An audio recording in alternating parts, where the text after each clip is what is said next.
To preserve civilization, we must solve a number of problems. Failure to do so will lead to our downfall. In this video, we consider the problem of letting Dark Triad personalities gain power.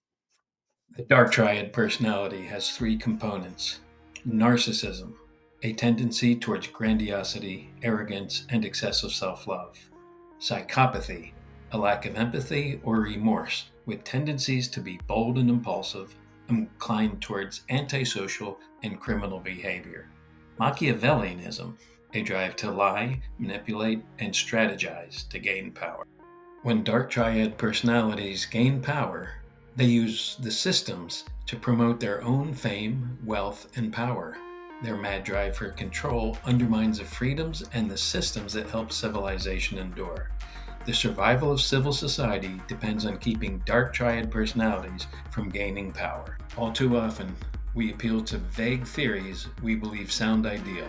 They have all been tried. They have all allowed Dark Triad leaders to take control and undermine freedom.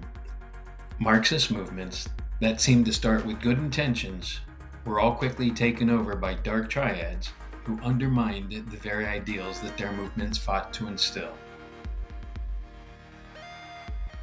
Capitalism won't save us from the Dark Triad.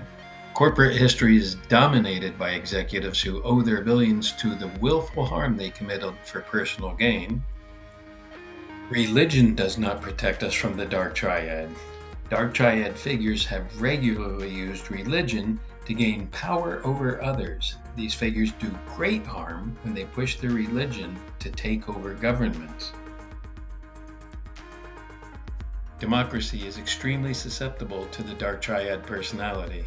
Dark Triads tend to be extremely skilled at swaying crowds to fall for their schemes.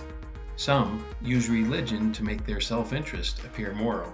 Some buy influence within the government.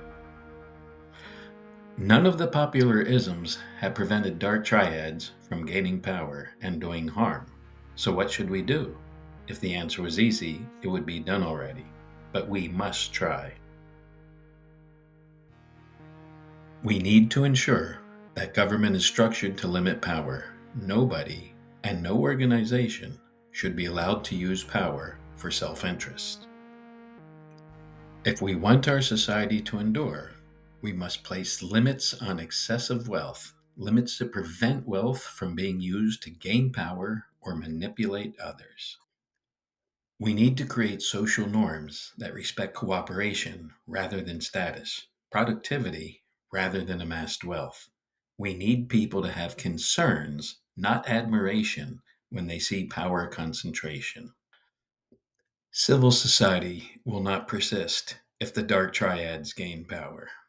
Every generation must learn to recognize the traits. We must be vigilant. We must teach our children.